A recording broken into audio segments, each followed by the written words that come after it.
Hello बच्चों, कैसे हैं? मस्त बिल्कुल। आप देख रहे हैं Atul academy classes. Atul academy classes में आपका स्वागत है। आज आपको हैलो एल्केन और हैलो एरीन बनाने की जो विधि थी उसके मोनो हैलो एल्केन के प्रॉपर्टी बताया जा रहा है। आप उसी में जैसे इसके पहले वीडियो में आपने SN1 SN2 रिएक्शन पढ़ा था। SN1 रिएक्शन क्या होता है, SN2 रिएक्शन क्या होता है, इसके बारे में आपको बताया गया था। जो SN2 रिएक्शन होता है वह आपका द्वितीय कोट की अवक्रिया होती है और SN1 क्या होता है, प्रथम कोट की अवक्रिया होती है। SN1 दो पद में होता है जबकि SN2 क्या होता है, एक पद में अवक्रिया होती है। SN1 में रिटेंशन इन्वर्जन दोनों होता है। अगर कोई ऐसा कंपाउंड बन रहा है जिसमें कायरल कार्बन एटम है, कायरल कार्बन एटम वाला हैलो एल्केन है, उसका नाभिक स्नेही प्रतिस्थापन अवक्रिया होता है तो वहाँ पर रेशमी मिक्सचर बनता है। जबकि SN2 अवक्रिया में केवल पीछे से आक्रमण होता है, सामने से आक्रमण नहीं होता है। SN2 अवक्रिया में केवल इन्वर्जन होता है, रिटेंशन नहीं होता है। ये आपको बताया जा चुका है, ठीक है ना। अब इसी रूप में आप देखेंगे, यहाँ पर एक चीज़ और देखेंगे, जिसे उभयदंडी नाभिक स्नेही होते हैं, जैसे CN है ना, NCN, KCN और AgCN। KCN और AgCN की अवक्रियाएँ क्या थी, थोड़ी सी विपरीत हुई थी। KCN से क्रिया कराए थे साइनाइड बना था, AgCN से क्रिया कराए थे आइसोसाइनाइड बना था। उसमें एक SN2 अवक्रिया होता है, दूसरा क्या होता है, SN1 अवक्रिया होता है, ठीक है ना। उसमें एक CN में कार्बन इलेक्ट्रॉन डोनेटर होता है, जबकि आपका AgCN में नाइट्रोजन इलेक्ट्रॉन डोनेटर होता है। पोटेशियम साइनाइड आयनिक बांड होता है, जबकि सिल्वर साइनाइड कोवैलेंट बांड होता है। इस कारण से दोनों की अवक्रियाओं में थोड़ा सा डिफरेंट था, ठीक है ना। क्वेश्चन आता है उभयदंती क्या नाम है नाभिक स्नेही के उदाहरण दिए तो आप KCN और AgCN की अवक्रिया दिखा सकते हो। एल्किल हैलाइड की KCN के साथ कभी क्रिया कराओगे एल्किल साइनाइड बनेगा, अगर वही AgCN के साथ क्रिया कराओगे तो आइसोसाइनाइड बनेगा। इतना आप लोगों को बहरहाल बताया गया था, ठीक। अब इसी के आगे देखेंगे धातुओं के साथ क्रिया, देखेंगे क्या है हैलो एल्केन की धातुओं के साथ क्रिया, इसके बारे में थोड़ा सा ध्यान देंगे।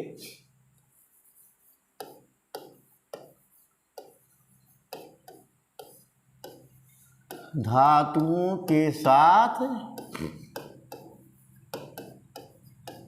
क्रिया देखेंगे। इसमें सबसे इम्पॉर्टेंट अवक्रिया है उर्टज अवक्रिया है, उसी में उर्टज फीडिंग अवक्रिया है और फिटिंग अवक्रिया है, ठीक है ना। उर्टज अवक्रिया क्या होता है इसके बारे में ध्यान देंगे, बड़ा इम्पॉर्टेंट अवक्रिया भी है। देखेंगे उर्टज क्या है अवक्रिया, देखिएगा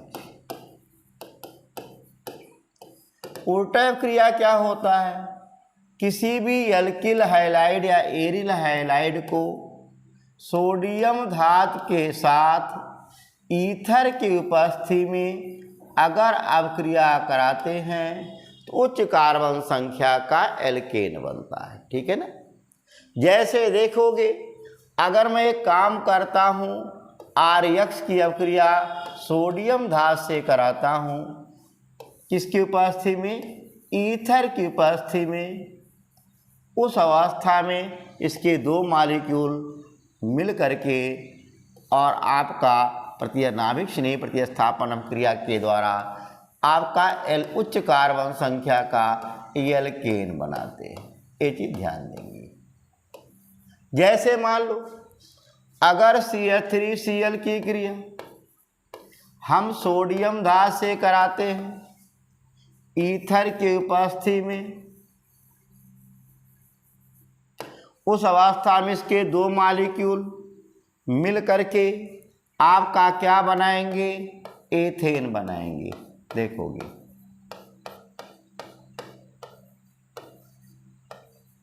अगर इसी रूप में हम एथिल क्लोराइड की क्रिया, एथिल ब्रोमाइड की क्रिया जो भी हो, सोडियम धात से कराते हैं ईथर की उपस्थिति में। इसके 2 मॉलिक्यूल। अब सवाल होता 2 मॉलिक्यूल क्यों लिए जाते हैं, आप अभी इस पर हम डिस्कस करते हैं। C2H5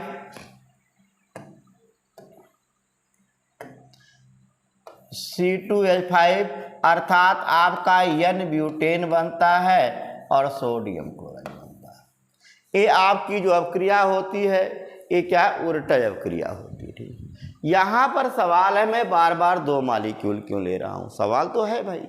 देखो भाई, ईथर की उपस्थिति में जो भी अपक्रियाएं होती हैं उसमें मुक्त मूलक बनता है, और मुक्त मूलक जो होता है इसको क्या चाहिए, जोड़ा चाहिए। ये ध्यान देना। जैसे मुक्त मूलक क्या होते हैं, वे गैसीय उदासीन परमाणु जिसके पास क्या होते हैं, अयुग्मित इलेक्ट्रॉन होते हैं, उन्हें जनरली हम लोग मुक्त मूलक कहते हैं। अर्थात जिसका जोड़ा न बना हो, गैसीय कंडीशन में हो, जैसे आप लोग हो, ठीक है ना, इसमें अधिकांश फ्री रेडिकल ही होंगे, ऐसा तो नहीं होगा कि जोड़ा बना होगा। तो वे गैसीय उदासीन परमाणु जिनके पास अयुग्मित इलेक्ट्रॉन होते हैं उन्हें मुक्त मूलक कहते हैं। और मुक्त मूलक की सबसे बड़ी विशेषता होती है कि वो जोड़ा बनाने के लिए तत्पर रहते हैं। इसी मानाते आप देखे होंगे इंटरमीडिएट में लड़के जो है बड़े उतवाले हो जाते हैं जोड़ा बनाने के लिए। क्यों? वो इंटरमीडिएट कंपाउंड है, फ्री रेडिकल होते हैं, और फ्री रेडिकलों की सबसे बड़ी विशेषता यही होती है, उन्हें क्या चाहिए, चाहे नौकरी मिले चाहे न मिले, चाहे कुछ भोजन मिले न मिले, परंतु जोड़ा जरूर मिले। जोड़ा बनाने के लिए इतने तत्पर होते हैं कि लात, जूता, घूसा, मार पीट सब करते हैं, सब पाते हैं, दिक्कत नहीं होती। वहाँ भी यही हाल होता है, क्योंकि ये फ्री रेडिकल बनते भी, बता रहा हूँ कैसे फ्री रेडिकल बनते हैं, इसके बारे में थोड़ा सा ध्यान देंगे, आप देखोगे कैसे फ्री रेडिकल बनते हैं। एक एग्जाम्पल लेता हूँ, उसी पर चलता हूँ। जैसे CH3Cl है, Na के साथ ईथर की उपस्थिति में क्रिया करेगा, आप देखोगे क्या बनेगा, एथेन बनाएगा, मेथिल क्लोराइड से एथेन बनेगा। और कैसे बनेगा इसके बारे में भी थोड़ा सा हम डिस्कस करते हैं। देखो, पहले सोडियम क्या करेगा, एक इलेक्ट्रॉन को रिलीज करेगा और रिलीज करके ए बन जाएगा। बात समझ आया कि नहीं यार? यहां पर जो इलेक्ट्रॉन ने रिलीज किया है ना, आयन बना। आयन क्या करेगा, ये सीधे अपने इलेक्ट्रॉन को मेथिल को उठा करके थमा देगा, और मेथिल क्लोराइड में क्या होगा, देखो जरा ध्यान देंगे। अब ये क्या करेगा, सुनिए जरा। जैसे CH3 है, यहां पर Cl है, ये क्या करेगा, ये जैसे इलेक्ट्रॉन अपना उठा करके किसे थमाएगा, इनको थमाएगा। ये फौरन क्या करेंगे, ब्रेक होंगे, और आप देखो ये फ्री रेडिकल और फ्री रेडिकल में, यानी कि ये आपका जो बनने वाला कंपाउंड क्या हो गया, CH3 फ्री रेडिकल बन गया और Cl फ्री रेडिकल बन गया। देखोगे दोनों आपस में क्या बन गए, फ्री रेडिकल बन गए। ये इलेक्ट्रॉन कहाँ आया, मेथिल ग्रुप पे आया है ना, और उसे देख करके, भाई बड़े घर की है ना, उसे देख करके क्या करते, फ्री रेडिकल। जैसे आप देखोगे बहुत सुंदर अगर कोई निगेटिव एलिमेंट आती है, आता जो भी हो, ठीक ना, उस अवस्था में आप देख करके, बेशक आप पेयर वाले हो, चाहते हो कि हे ईश्वर इसी से मेरा पेयर बन जाता, अगर हल्का सा लिफ्ट होगा आप भी फ्री रेडिकल बन जाओगे, हल्का से एनर्जी ट्रांसफर आपकी तरफ होगा, आप भी क्या बनोगे, फ्री रेडिकल बन जाओगे। उसी तरीके से ये क्या बनता है, फ्री रेडिकल बनता है। और जैसे फ्री रेडिकल बनता है, ये क्या करता है, अपने मॉलिक्यूल पर ही क्या करता है, आक्रमण करता है। फ्री रेडिकलों की कभी भी भरोसा नहीं करना चाहिए। कहा गया ढेले की सनसनाहट और बच्चों की मित्रता पर कभी भरोसा ना करें। ये क्या करेगा, ये देखो फ्री रेडिकल, और ये भी क्या बनेगा, फ्री रेडिकल। ये आपस में पुनः क्या बनाएंगे, देखो यहाँ पर CH3 सिंगल बॉन्ड CH3 बनेगा, और Cl फ्री रेडिकल। आप देखोगे ये Cl free radical foreign electron को क्या करेगा, एक्सेप्ट करेगा। इलेक्ट्रॉन जो सोडियम दे रहा है उसे एक्सेप्ट करके Cl निगेटिव आयन आएगा और यही Na पॉजिटिव Cl निगेटिव से अभिक्रिया करेगा और लास्ट में क्या बनाएगा, NaCl बनाएगा। समझ आया? तो देखेंगे यहां पर फ्री रेडिकल बनाने, पहला चीज फ्री रेडिकल क्यों बना, ईथर की उपस्थिति में, पर ऑक्साइड की उपस्थिति में, अध्रुवीय विलायक की उपस्थिति में, इन सब कंडीशन में अगर किसी भी अभिकारी अणु का विखंडन होता है तो उस अवस्था में वे क्या बनते हैं, फ्री रेडिकल बनते हैं। तो फ्री रेडिकलों के लिए बताया गया कुछ कंडीशन होते हैं, जैसे ईथर की उपस्थिति में, पर ऑक्साइड की उपस्थिति में, अध्रुवीय विलायक की उपस्थिति में, उष्मा की उपस्थिति में, है ना, हीट की उपस्थिति में, जब भी आपका बनेगा उस अवस्था में क्या बनता है, फ्री रेडिकल। और फ्री रेडिकल को क्या चाहिए, जोड़ा चाहिए। अधिकांश लड़के कहते हैं पढ़ लिख लो जोड़ा बन जाएगा, नहीं पढ़ोगे लिखोगे तो जोड़ा नहीं बनेगा। आपका गार्जियन भी यही कहता है, पहला कंडीशन उसका क्या होता है, जोड़ा, है ना।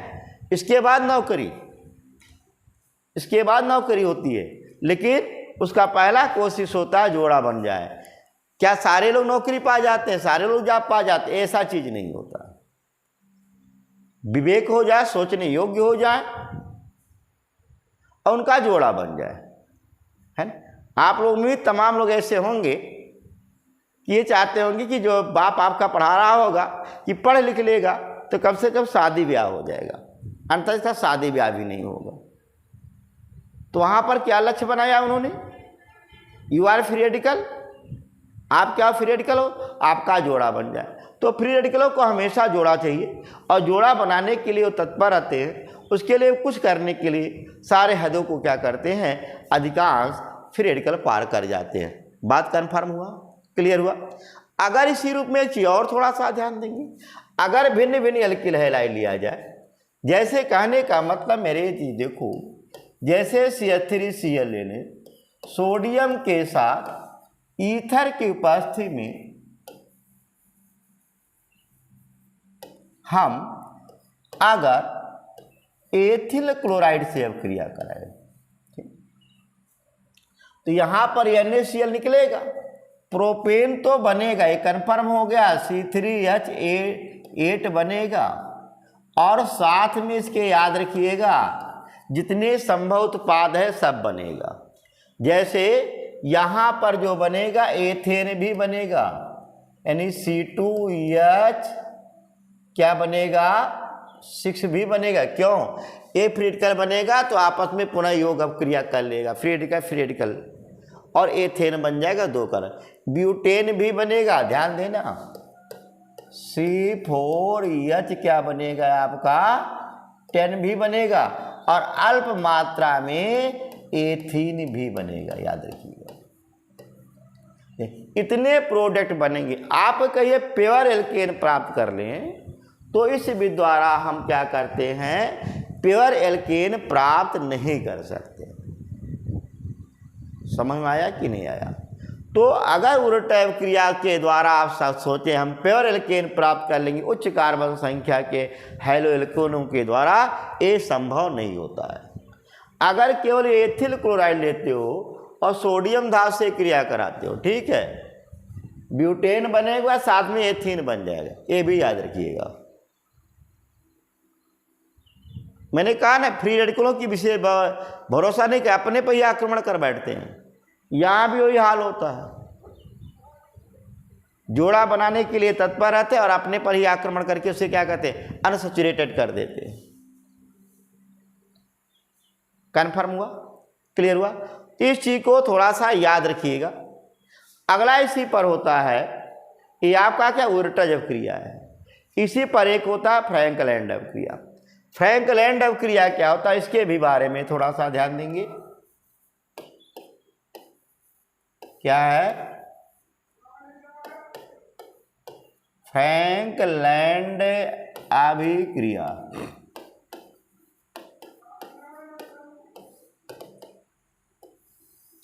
देखिए फ्रैंक लैंडर क्रिया क्या होता है इसके बारे में थोड़ा सा ध्यान देंगे। किसी भी एल्किल हैलाइड को अगर जिंक के साथ ईथर की उपस्थिति में अपक्रिया कराते हैं तो सबसे पहले डाई एल्किल जिंकेट बनता है और बाद में उच्च कार्बन संख्या का एल्केन बन जाता है। अर्थात अगर मैं एक काम करता हूँ RX की अपक्रिया मैं जिंक के साथ कराता हूँ ईथर की उपस्थिति में,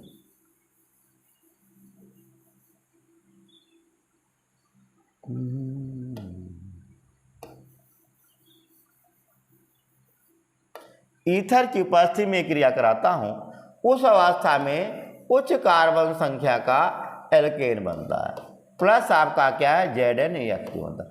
पहले डाई एल्किल जिंकेट बनेगा इसके बाद एल्केन बनेगा। इस चीज को थोड़ा सा ध्यान देंगे, ठीक है ना। जैसे आप देखोगे यहाँ पर अगर CH3Cl की अपक्रिया जिंक के साथ कराते हैं, इसके दो मॉलिक्यूल जिंक के साथ ईथर की उपस्थिति में अपक्रिया करेंगे और अपक्रिया करके आपका जो बनाएगा वो क्या बनाएगा, डाई क्या है एथेन बना लेगा।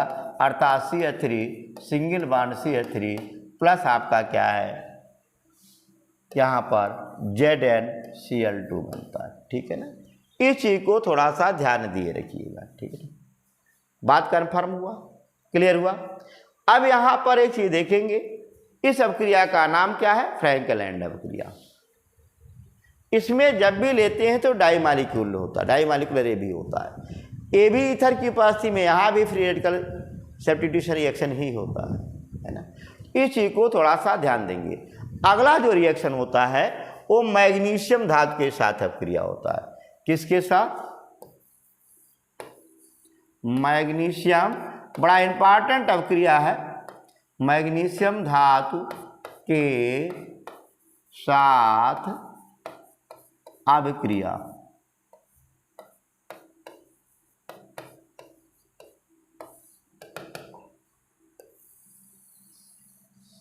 देखें किसी भी एल्किल हैलाइड को या एरिल हैलाइड को ईथर की उपस्थिति में मैग्नीशियम धातु के साथ क्रिया कराते हैं तो एल्किल या एरिल मैग्नीशियम हैलाइड बनता है, यानी कि मैग्नीशियम से साथ क्या जुड़ जाता है। और उस अवस्था में आपका जो बनने वाला कंपाउंड वो क्या होता है, एल्किल मैग्नीशियम हैलाइड या एरिल मैग्नीशियम हैलाइड बनता है, जिसे हम लोग ग्रिनार्ड अभिकर्मक कहते हैं। जैसे देखो मालूम, अगर RX की अपक्रिया मैग्नीशियम धातु के साथ कराते हैं, ठीक है ना, किसकी उपस्थिति में, ईथर की उपस्थिति में। AB मुक्त मूलक सब्स्टिट्यूशन एडिशन रिएक्शन होता है, ये चीज ध्यान देना। यहां पर क्या होता है, RMgX बनता है। इसे हम लोग क्या कहते हैं, ग्रिनार्ड अभिकर्मक कहते हैं। ये क्या है आपका, ग्रिनार्ड अभिकर्मक होता है। बात समझ आया। AB क्रिया में एक ही थोड़ा सा ध्यान देंगे कैसे होता है, भी सुन लेना भाई। जैसे Mg R है, यहां पर X है, इस पर पार्शली निगेटिव होता है, पार्शली पॉजिटिव होता है। जैसे मैग्नीशियम दिखाई देगा, ये क्या करेगा, अपना एक इलेक्ट्रॉन को क्या करेगा, रिलीज कर देगा, ठीक है ना। एक इलेक्ट्रॉन को रिलीज करेगा और दूसरे को क्या बनाएगा, यहाँ पर फ्री रेडिकल बनाएगा। ये मैग्नीशियम क्या, ये इलेक्ट्रॉन क्या करेगा, इनको थमा देगा, ये आयन इससे जुड़ जाएगा और इलेक्ट्रॉन इनसे जुड़ के इनके फ्री रेडिकल के रूप में हो जाएगा। यानी यहाँ पर जो बनता है एल्किल और मैग्नीशियम के बीच में जो होता है बांड, वो फ्री रेडिकल वाला बांड होता है। और मैग्नीशियम हाइड्रोजन के बीच में जो बांड होता है वो कौन सा बांड होता है, आयनिक बांड होता है। ये ध्यान देना चीज को। इनके जो मध्य होता है जो बांड बना है वो फ्री रेडिकल वाला बांड बना है, और इनके मध्य जो बांड बना है हाइड्रोजन के मध्य में, अर्थात देखोगे यहाँ R, यहाँ पर Mg, यहाँ पर X। ये देखो इस पे निगेटिव चार्ज होगा, इस पे पॉजिटिव चार्ज होगा। लेकिन यहाँ पर जो बन रहा है वो जो जोड़े बने हुए हैं, एक इसका फ्री रेडिकल और एक इसका फ्री रेडिकल मिल करके आपके जोड़े बना रहे हैं। ध्यान देना चीज को। और जैसी नाते जो बॉन्ड ब्रेक होता है, ये बॉन्ड ब्रेक होता है। अरे भाई, मित्रता टूटती है कि पत्नी का बंधन टूटता है? पहला चीज देखो, जब भी एल्किल ग्रुप का आप करते होंगे, देखते होंगे, अभी आगे पढ़ेंगे, जैसे RMgS को जब ब्रेक करते हैं, इसे आपका निगेटिव मानते हो, इसे पॉजिटिव मान लेते हो।